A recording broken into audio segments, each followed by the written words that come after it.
विश्वानि देव सवितर्दुरितानि परासुव यद्भद्रं तन्न आसुव।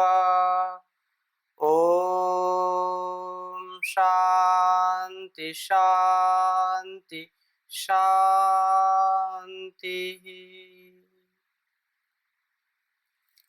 दिव्य जीवन के इस कार्यक्रम में आप सबका हार्दिक स्वागत है, अभिनंदन है।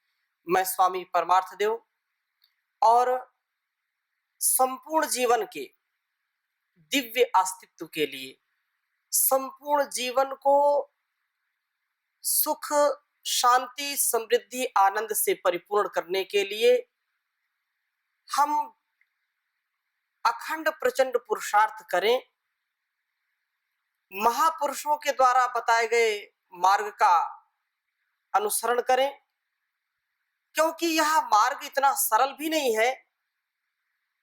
जैसा कि उपनिषदों में उपदेश किया है, उत्तिष्ठत जाग्रत प्राप्य वारान्य बोधत क्षुरस्य धारा निशिता दुरत्यया दुर्गम पथस्तद कवियो वदंती। उन मार्गों में चलना इतना सरल नहीं है, परंतु जब दृढ़ संकल्प होता है तो सरल भी हो जाता है। और ऐसे में जब समर्थ गुरु सत्ता का हमको सानिध्य मिले तो निश्चित रूप से कठिन परिस्थितियों को भी हम बहुत सरलता के साथ उन समस्याओं का समाधान कर सकते हैं। तो आज पुनः परम पूज्य गुरु जी का सानिध्य हमको मिला है। परम पूज्य गुरु जी को मेरी ओर से और सभी दर्शकों की ओर से कोटि नमन है, अभिनंदन है। इस कार्यक्रम में गुरु जी जो ज्ञान परंपरा हमको ऊर्ध्वरोहण की ओर ले जाती है, जिससे हम पतित होने से बचते हैं, बहुत विषयों में पिछली कक्षाओं में चर्चा की। और यह जैसे जैसे आप श्री का सानिध्य, आप श्री के द्वारा दिए गए मार्गदर्शन से मन आह्लादित है, प्रसन्न है और एक नई उमंग के साथ इसको हम समझ पा रहे हैं। जो विद्यार्थी काल का जीवन है, उस जीवन के साथ साथ वाणी का, व्यवहार का, हमारी जीवन की जो दिव्यता है उसके ऊपर क्या प्रभाव पड़ता है। क्या उससे हम बहुत ही सफल होने का अवसर प्राप्त करते हैं या कभी कभी असफल भी हो सकते हैं। वाणी के स्तर पर, व्यवहार के स्तर पर क्या क्या हमको सावधानियां रखनी चाहिए, क्योंकि संसार में बहुत बार ये होता है कि सब कुछ होते हुए भी वाणी का ठीक ठीक प्रयोग ना करने से बहुत हानि उठानी पड़ती है। तो इस पर कृपया अपना मार्गदर्शन दे करके हम सबको अभिषिक्त करें। हमारे मनुष्य जीवन के कई घटक हैं, जैसे ये शरीर, स्थूल शरीर हमें दिखाई देता है जी। इससे अतिरिक्त इस शरीर में इंद्रियां हैं। वाणी भी एक इंद्रिय है, पर उसकी महिमा इतनी ज़्यादा है कि वाणी को अलग से उसके गुण दोष कथन करने पड़े हमारे ऋषि मुनियों को, विचारकों को। यद्यपि 5 ज्ञानेंद्रियां और 5 कर्मेंद्रियों में वाणी एक इंद्रिय है, ये देखने की बात है जी। फिर जब कर्मेंद्रियों की साधना या ज्ञानेंद्रियों की साधना जब की जाती है, तो जैसे ज्ञानेंद्रियों की साधना में अलग से हमें किसी एक विशेष इंद्रिय को नहीं बताया जाता है, यही कहा जाता है कि 5 ज्ञानेंद्रियों के विषयों से हमें बचना है। जी। ऐसे कर्मेंद्रियों की जब साधना की जाती है तो भी ऐसा कह देना चाहिए था, लेकिन वाणी को अलग से गिनाते हैं। जी। हम कहते हैं कि शरीर से कुछ दोष होते हैं, कुछ पुण्य होते हैं। फिर कहते हैं कि भाई मन के भी कुछ दोष और पुण्य होते हैं, ऐसे वाणी के भी कुछ दोष और पुण्य होते हैं। जी। तो ऐसे जब वाणी को इतना महत्व दिया गया तो उसको हमें देखना होगा। किसी भी जीवन में कुछ विशेष को यदि हम पाना चाहते हैं और सामान्य चीज़ को या अविशेष को या हानिकारक चीज़ से मुक्त होना चाहते हैं, तो एक जनरल जो प्रिंसिपल है, एक सामान्य जो नियम है, वो ये है, जो पाना चाहते हैं उसकी महिमा हमारे मन में बैठ जाए और जिसका त्याग करने चाहते हैं उसका दोष हमारे भीतर अच्छे से स्थापित हो जाए कि ये तो बहुत ही हानिकारक चीज़ है। जी। यदि 2 चीज़ें हमारे सामने रहती हैं कि जो हानिकर है, जो विनाशकारी है, जो हमारे पूरे अस्तित्व को और हमारे पूरे जीवन को नष्ट भ्रष्ट कर डालता है, वो हमारे बुद्धि में यदि उसका ठीक ठीक रूप बना रहता है और जो चीज़ हमारे लिए उपयोगी है वो उपयोगी वस्तु हमारे सामने बराबर उसका जो उपयोगी स्वरूप है वो बना रहता है, तो हमारी जो आंतरिक जो प्रवृत्ति है, बुद्धि का निश्चय है, मन की जो संकल्प शक्ति है वो उधर ही प्रवृत्त रहती है। जी। हम क्यों विचलित होते हैं? उसका कारण ये है कि जो शुभ है या जो अच्छा है वो हमारी बुद्धि से ओझल हो जाता है, और क्यों हम बुरी चीज़ को या बुरे विषय को या जिस हानिकर चीज़ को हमने एक बार देख लिया, समझ लिया, जी। वो उसका त्याग क्यों नहीं हो पाता है?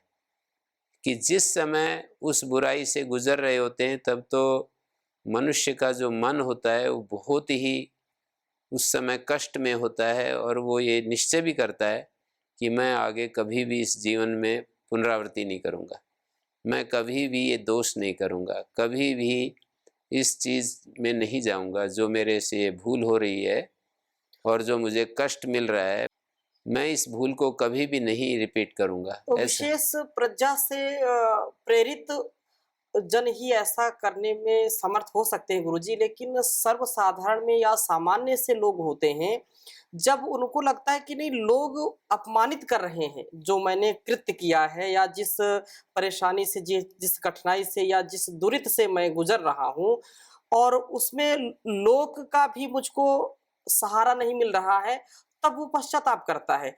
नहीं तो उसी में आनंद उसको आता है, नशा है तो नशा में आनंद उसको लगता है। यद्यपि वो दुःख का कारण है, दुःखदायी है वो, लेकिन उसी में उसको अच्छा लगता है, नशा करता है और अनेक प्रकार के दोष से युक्त रहते हुए भी उसको पता नहीं चलता है, तो इसको कैसे हम समझें? लेकिन जब वो किसी दोष में से गुजर रहा होता है तो वो उसका प्रारंभ तो माधुर्य से युक्त प्रतीत होता है, जी। लेकिन उसका जो अंत है किसी भी दोष का अंत तो हमेशा दुखद ही होता है।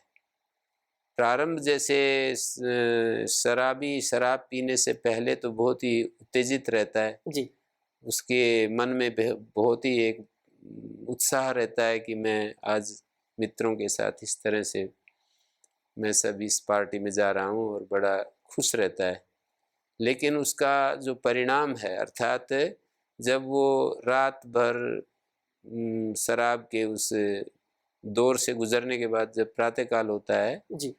तो मैंने सुने हैं शराबियों के मुख से कि सुबह हमें अच्छा महसूस नहीं होता है और ऐसा लगता है कि इस काम को हमें नहीं करना चाहिए। गुरुजी जब वो इस काम को करते समय या जैसा आप श्री ने कहा कि आरंभ में तो उनको सुखदायी लगता है, लेकिन जो महसूस करने वाला व्यक्ति है, तो उसको भी बड़ी झिझक महसूस होती है गलत कार्य करने पर या जो ड्रिंकर है, पीने वाला है, वो भी पीता है तो बहुत ज़्यादा उसको साहस करना पड़ता है, ऐसा मैंने देखा और सुना भी है।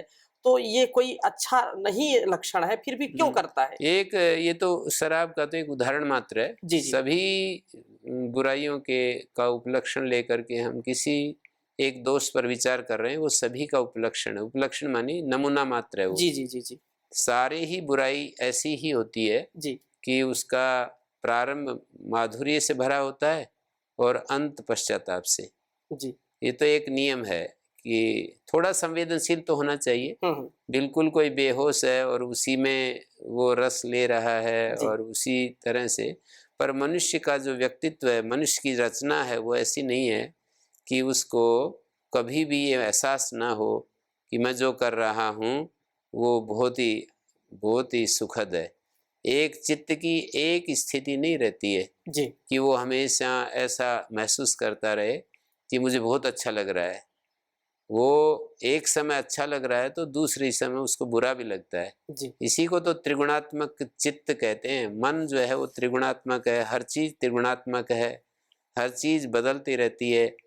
तो जब एक स्थिति कभी रहती ही नहीं, तो ऐसा कैसे कहा जा सकता है कि वो उसके मन में जो ये दूसरी चीज़ नहीं आती है, हमेशा उसके मन में जो है वो सुख ही देखता है, उसमें ऐसा नहीं है। दुःख भी ज़रूर देखता है, ऐसा नहीं हो सकता जी कि जी हर वक्त वो सुख ही सुख देखता रहे। जी हर वक्त सुख देखने के लिए तो फिर चित्त एक ही रूप हो गया उसका।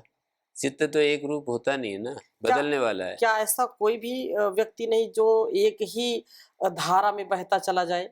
ये वो प्रयास करना पड़ता है ना, जी बिना प्रयास के ऐसे नहीं होता है। जी जी बहुत प्रयास करना पड़ता है, अपने आप को, मन को साधना पड़ता है, निरंतर शास्त्र दृष्टि को सामने रखना पड़ता है, गुरुओं की उस दृष्टि को बार बार विचार करना पड़ता है। जी शास्त्र और गुरुओं की जो ये दृष्टि है, इसको बार बार यदि व्यक्ति सामने रखे तो एक धारा में चल सकता है। जी लेकिन जब उसके सामने न शास्त्र है न गुरु है और केवल उसका अपना ही कर्म है, अपना ही विचार है, अपना ही स्वभाव है और कुछ प्रयास भी नहीं है, तो स्वाभाविक रूप से वो अच्छा और बुरा ये चलता रहता है। जी कभी अच्छा मन में आता है, कभी बुरा आता है, कभी वो महसूस करता है कि बहुत आनंद आ रहा है, कभी कहेगा कि ये तो बहुत बेकार चीज़ है। ये सब सामान्य, मैं मन की स्थिति बता रहा हूँ। जी सामान्य मन की यही स्थिति है। यदि हम इससे ऊपर उठना चाहते हैं तो इसके लिए शास्त्र दृष्टि और गुरु दृष्टि को सामने लाना ही होता है। बार बार उस पर विचार करना होता है। जैसे आपने कहा कि क्या कोई ऐसे नहीं हो सकता कि निरंतर एक धारा में चलता रहे? जी वो चल सकता है, लेकिन उसी का नाम पुरुषार्थ है। पुरुषार्थ इसी को कहते हैं कि वो निरंतर अपने गुरुओं को, अपने शास्त्रों को सामने रखे और उस पर विचार करता रहे।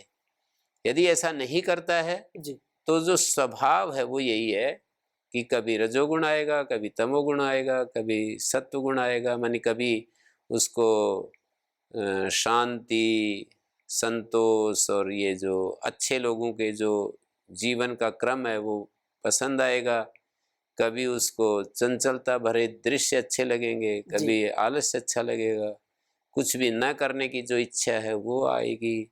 तो इसलिए मैं ये कहना चाह रहा हूँ कि किसी भी जीवन के उस सु और दुर, ये दो रूप होते हैं, शुभ और अशुभ। जी जीवन के दो रूप होते हैं।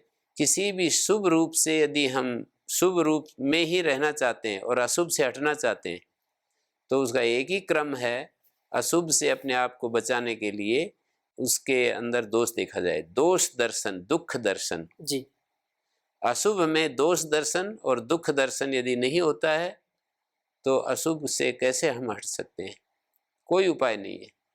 तो इसलिए हम अपनी बुद्धि से, विवेक बुद्धि जो हमें मिली होती है, गुरुजनों की दृष्टि, शास्त्र दृष्टि हमें जो प्राप्त होती है, उसका आलम्बन लेकर के उसके सहारे से हमें दोष दर्शन और दुख दर्शन करना होता है। जो हम कुछ अशुभ कर रहे होते हैं, जी शास्त्रकार जिसको बुरा बताते हैं, गुरुजन हमारे जिसको बुरा बताते हैं, तो उन शास्त्र और गुरु दृष्टि को सामने रख करके हमें जो हमारे कर्म होते हैं उनके साथ तालमेल करना होता है कि मैं जो कर रहा हूँ उनके अनुकूल है मेरे कर्म या प्रतिकूल है। जी ये यदि विवेचन नहीं किया जाता है, इस बात का अध्ययन नहीं किया जाता है, तो इसका कहा जाएगा कि जो स्वाभाविक जन्म जन्म से जो चला आ रहा हमारा जो एक जीवन का ढंग होता है, सामान्य जो तरीका होता है, सामान्य जो अविद्या हमारे मन में बहती हुई चली आ रही है पहले से ही, जी तो उसी के अनुसार हम कर्म करेंगे, उसी के अनुसार हमारा जीवन होगा। यदि हम शास्त्र दृष्टि, गुरु दृष्टि को सामने नहीं लाते हैं तो यदि बदलना चाहते हैं तो इनको सामने लाना ही पड़ेगा, विचार करना ही पड़ेगा और अपने जीवन का शोधन करने के लिए अपने भीतर भाव जगाना ही पड़ेगा। लोक में गुरुजी शास्त्र को लेकर के या गुरु सत्ता, गुरु व्यवस्था या गुरु शिष्य परंपरा को लेकर के अनेक प्रकार की भ्रांतियां कालांतर में आई हैं। ये भी एक प्रमुख कारण रहा कि हमारा जो समाज है वो भी अनेक प्रकार के विषयों से, अनेक प्रकार की कुरीतियों से ग्रसित हो गया। अब ऐसे में परम पूज्य स्वामी जी महाराज जैसा, आप श्री जैसा जो व्यक्तित्व है वो एक नई किरण के प्रकार से यहाँ दिव्यता को लेकर के आया है, तो बहुत कुछ देखने को मिल रहा है कि परिवर्तन हो रहा है। तो क्या जो शास्त्र हैं या गुरु हैं, ये हमारे जीवन में कितना प्रभाव डालते हैं? यदि प्रत्यक्ष है तो कोई बात नहीं, वो तो निश्चित रूप से उसका प्रभाव पड़ेगा। अप्रत्यक्ष रूप में हम शास्त्र को जानते नहीं, कौन से शास्त्र पढ़ने चाहिए, कौन से नहीं पढ़ने चाहिए, जो भी संस्कृत में लिख दिया गया, हमने उसी को शास्त्र मान लिया। तो ऐसी परिस्थिति में हम कैसे निर्णय करें कि ये शास्त्र है या शास्त्र से बाहर है ये? नहीं, इसी के लिए तो कहते हैं ना कि परीक्ष लोकान कर्मचितान ब्राह्मणों निर्वेदम आयात नास्त्यकृता कृतेन। वो मुंडक उपनिषद में ये एक मंत्र आता है जी, कि सारी दुनिया को देख करके जो ब्रह्म को जानने का इच्छुक है ना, जी, तो वो ये सब विचार करे कि मैं किस तरह से मैं अपने जीवन को परमात्मा के बिल्कुल निकट ले जाऊं। पर आप जब चर्चा करते हैं एक सामान्य जीवन से ऊपर उठने की, जी, तो उस स्तर पर जो हमारे सामने होते हैं अच्छे से अच्छे गुरु, क्योंकि सबका सब जगह पहुंच भी नहीं होती है, सबका सब में निष्ठा भी नहीं होती है। जो जहाँ पर सामान्य रूप से अपने आप को ऐसा देखता है कि इन व्यक्तियों के प्रति इनमें सामर्थ्य है, कितनी इनमें सहजता है, कितना इनमें इनके जीवन में संतोष है, ये सारी चीज़ें जहाँ पर प्रतीत होती हैं, जी, माने कुछ चीज़ें होती हैं ना जो जो ये सब देख ही नहीं पा रहा है, तो उसका तो क्या उत्तर है, उसके लिए हम क्या उसको मार्ग दिखा सकते हैं। जी, जो थोड़ा सा भी विचार नहीं करता है, न उसको थोड़ा सा भी अच्छा संग मिलता है, तो उसके लिए क्या उपाय है। जैसे कि किसी को कोई वैद्य मिल ही नहीं रहा है, कोई डॉक्टर के दर्शन ही नहीं हो रहे हैं, और फिर आप पूछें कि कोई रोगी रहता है तो कोई उपाय है या नहीं उनका, तो क्या उपाय है। वो चिकित्सक की खोज में है, अच्छे सच्चे गुरु की खोज में है, शास्त्रों के ज्ञान की खोज में है, उसको मिल नहीं रहा है। नहीं, फिर तो एक अस्तित्व का नियम है। जी, मैंने बहुत इसको अच्छे से समझा है। अस्तित्व का एक नियम है कि यदि हमारी खोज सच्ची हो जाती है तो हमारे को मिल ही जाता है जो हम चाहते हैं। ये बड़ी बात है गुरुजी। जिसके प्रति हमारी सच्ची निष्ठा है और वास्तव में हम खोजना चाहते हैं। ईमानदारी से यदि हम लग जाते हैं कि हम चाहते हैं कि मैं ये मेरे को ये मिले, जी, तो समझ लो कि वो मिल ही जाता है। ये ये एक अस्तित्व का नियम है, ये एक विधान है, व्यापक विधान, कि ईमानदारी से यदि हम लग गए किसी अन्वेषण में तो वो मिल ही जाएगा। तो गुरु की खोज है तो गुरु मिल जाएगा, और शास्त्र अध्ययन की खोज में लगे हुए हैं कि कोई शास्त्र अध्ययन कराने वाला जी, मुझे मिले तो वो भी मिल जाएगा। ये तो मैंने भी बहुत देख लिया है, अच्छे से समझ लिया है जी, कि किस प्रकार से जो है एक जो डिवाइन मैनेजमेंट, एक दिव्य विधान काम कर रहा है कि हमारी इच्छा की पूर्ति के लिए कैसे एक बड़ा व्यापक रूप से एक प्रबंधन चल रहा है। तो ये तो निष्ठा की बात हुई, ये तो हम अपना अनुभव शेयर कर सकते हैं कि मुझे ऐसा अनुभव में आया। बड़े लोग भी मैं निवेदन करूँगा कि इस जीवन को प्राप्त करके आप श्री ने अपना जीवन तो बहुत ही दिव्यता से भर लिया और हजारों हजारों शिष्यों को भी आपने दिव्य मार्गदर्शन दिया है। तो ये यहाँ जो जैसे हम चर्चा कर रहे हैं अच्छे गुरु, सच्चे गुरु और जो सच्चे शास्त्र हैं, जो ऋषि परंपरा है, उस परंपरा में आप श्री का पदार्पण कैसे हुआ? क्योंकि इससे दर्शकों को भी बहुत प्रेरणा मिलेगी। मैं निवेदन करूँगा कि आप अपने कुछ नहीं, अनुभव। वो तो वही मैं जो बात कह रहा था जी, वही है इसमें, और ज़्यादा इसमें कहने सुनने की बात नहीं है। जी, हमारी यदि खोज अंदर की सच्ची होती है, प्यास सच्ची होती है, जी, ऐसे बोलते हैं ना कि knock the door and it will be opened. तुम थोड़ा दरवाज़ा खटखटाओ और अंदर से वो आवाज़ हमको मिलेगी। कौन? जैसे ही हम बाहर से दरवाज़ा खटखटाते हैं जी, तो हमें ज़रूर वो खुलता है ना दरवाज़ा। ये रोज़ हम देखते हैं ना जी, व्यवहार में, हम कहीं जा कर के किसी घर में जाते हैं और दरवाज़ा खटखटाते हैं, वो बंद होता है, घंटी बजाते हैं, तो कोई ना कोई आता है ना। मतलब कोई घर में होता नहीं है तो फिर तो कहाँ से आएगा। पर ये जीवन के संदर्भ में किसी गुरु का दरवाज़ा हम खटखटाते हैं, किसी अंदर से कोई प्यास हमारे अंदर जाग जाती है, जी, तो उसका प्रत्युत्तर, उसका रेस्पॉन्स ज़रूर मिलता है। गुरु हमें मिलते ही हैं, मार्गदर्शक हमें मिलते ही हैं। तो सच्चाई इसमें ये होती है, सच्चाई का मतलब है कि हम जो अपने जीवन को सुलझाना चाहते हैं जी उसी के लिए हम गुरु की खोज कर रहे हैं, तो ये सच्चाई कही जाएगी। हम गुरु के बहाने कुछ और चाहते हैं तो ये हमारी प्यास में सच्चाई नहीं है। जी जी मतलब हम गुरु को ढूंढ रहे हैं, नाम तो ले रहे हैं कि मैं अच्छे गुरु की तलाश कर रहा हूँ जिससे कि मेरा जीवन अच्छा बने, जी और मन में कुछ भावना ये होती है कि जिससे मेरे को बहुत कोई ऐसा गुरु मिले कि बहुत बड़ा मेरे को एक खूब साधन संपन्न जीवन हो और ये सुख सुविधाएं खूब मिले, हाँ खूब सम्मान मिले, और मेरा जीवन बहुत ज़्यादा जो है समाज में मेरा नाम हो, प्रतिष्ठा हो, और ऐसा अंदर यदि इस तरह की बात है, जी जी गुरु की खोज यदि इस चीज के लिए बैठी हुई है हमारे भीतर, तो ये अपनी खोज में वो व्यक्ति सच्चा नहीं है। खोज में सच्चा व्यक्ति वो कहलाएगा कि वो गुरु की खोज इसलिए कर रहा है कि गुरु से उसको दृष्टि मिलेगी, उसकी उसका जो आंखें जो बंद है ना, वो पट्टी जो बंधी हुई है आंखों के ऊपर वो खुल जाएगी, और मैं खुली आंखों से इस अस्तित्व को देख सकूंगा, और मैं जीवन में जो मुझे निरंतर कन्फ्यूजन ही कन्फ्यूजन दिखाई देते हैं उनका समाधान हो जाएगा। कि जो मैं हमेशा ऐसे अंदर अंदर जो ऐसा सोचता है ना कि अंदर ही अंदर मुझे सब जगह संशय और डाउट्स और ये सब दिखाई देते रहते हैं, इनका क्या समाधान है, कैसे मुझे वो वेद की भाषा में यदि कहें कदानु अंतर वरुणे भवानी, कब मैं उस भगवान के गोद में बैठूंगा। तो इस शांति और प्रेम और आनंद और अंदर का उत्साह और निरंतर जो है अपने जीवन को सहजता जिसको कहते हैं, जी अनायास जैसे जीवन होता है एक प्रकार से एकदम बहता रहता है, जैसे शांत किसी किसी लोगों को हम देखते हैं, तो ऐसे कभी उनको संशय नहीं आता, कभी उनके जीवन में ये नहीं आता। नहीं तो मनुष्य जो कर रहा होता है उसी की शिकायत करता रहता है, उसी का रोना रोता रहता है। आप श्री के द्वारा मैंने कई बार इस बात को सुना।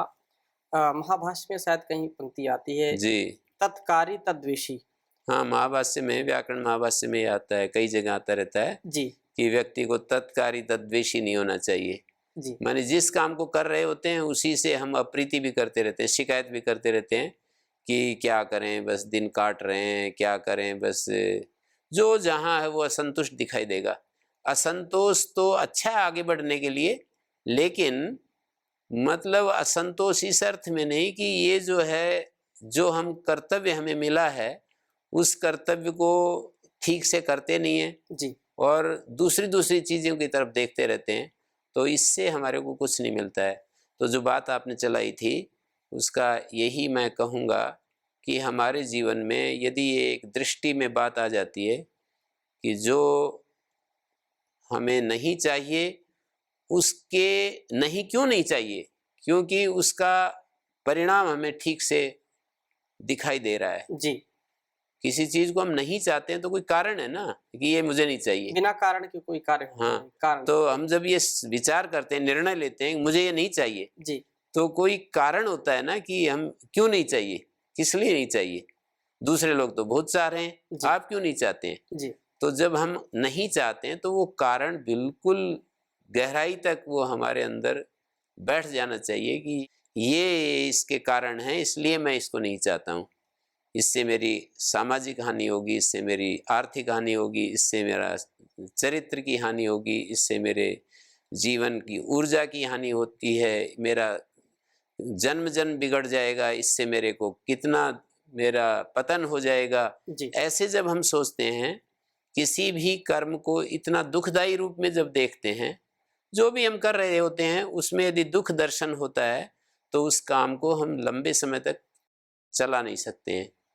दुख, जिस चीज़ में दुख भी देखें और उस काम को करते रहें, कुछ समय तो चल सकता है ये, हम्म, पर ये लंबे समय तक ये वेग यदि हमारा तीव्रतम हो जाए दुख दर्शन का वेग, जी मानी हमारे अनिष्ट जो जीवन के क्रम होते हैं, व्यवहार होते हैं, आचरण होते हैं, उसमें यदि हमारा वैसा ही बिल्कुल वाणी के विषय में भी है, वाणी के जो व्यवहार में, वाणी के दुरुपयोग में, वाणी के जो दोष हैं उनमें यदि हमारी स्पष्ट दृष्टि हो जाए तो हम उस वाणी के दोषों से बच सकते हैं।